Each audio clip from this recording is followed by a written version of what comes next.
Почитуван господине Николовски, пак ќе ви кажам. Дали сум сезнајко или не, тоа граѓаните ќе го кажат. Но никој нема да каже дека мојата фамилија или некој, дали мојата сестра или јас лично сум направил криминал. Тоа ви го кажам одговор. Пак ќе ви повторам. Првиот момент, кога некој мене ќе ме поврзе со таков контекст, не ми треба политика. Мене не ми требаат фирми за правење пелети, јас не треба да слугувам на заевци да им давам субвенции, јас не треба да потпишувам ништо, не ми треба мене тоа во животот. Дали сум јас сезнајко или не, тоа е друга работа. Сега да ви одговорам зошто се намалени. Ај што не им дававте плати во Македонски шуми, не им дававте. Тоа е факт. Ноторен факт. Ај што не исплативте субвенции, ние требаше да правиме ребаланс да ги вратиме, постојат тука документи, еве го господинот ќе ви извади, ќе ви каже. Суштината на функционирање, на прокламирање на лаги не е блиска до мене, е до вас. Ќе ви кажам зошто е тоа намалено. Заради тоа што некој влегол во министерството, направил ревизија и видел дека се исплаќаат пари на луѓе на кои што не треба да се им сваќаат пари. Затоа што државата направивте бизнис.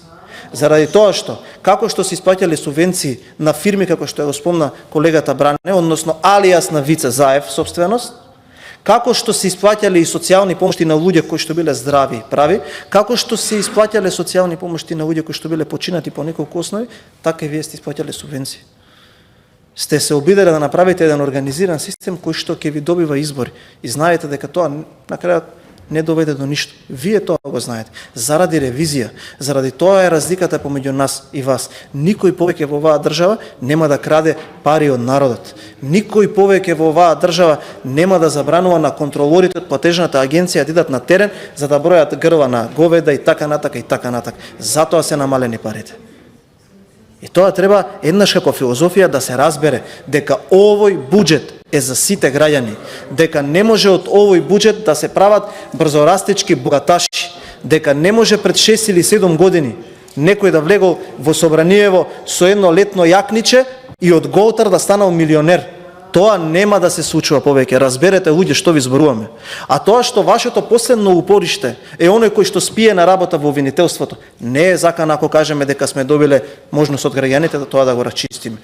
2017 година победивте на локалните избори, 2016 направивте власт, 2020 добивте поддршка од граѓаните. Ништо не направивте, затоа што бегавте од проблемите. Ние нема да бегаме од проблемите. Дали се било субвенции, дали било правосудство, се што е горлив проблем треба да го решиме, за да повеќе не се повторуваат такви случаи. Не може да ме убедите. И вие самиот знаете. Јас сум спремен и миња да кажам дека тоа не се случува во изминатите 7 години. Разликата е што сега, без разлика кој што е како е, дали било од ВМРО, председател на општински комитет, за уши со лисици го влечеме од таму затоа што крадел. Тоа е разликата. Ние сакаме да правиме држава, а вие државата ја поимувавте како нешто од кое што треба да украдете и да му слугувате на Артан Груби, додека пребледувате кога тука ви се јавува на телефон да легализирате игри на среќа или што ти се не само за да си испокраде од овој народ. Благодарам.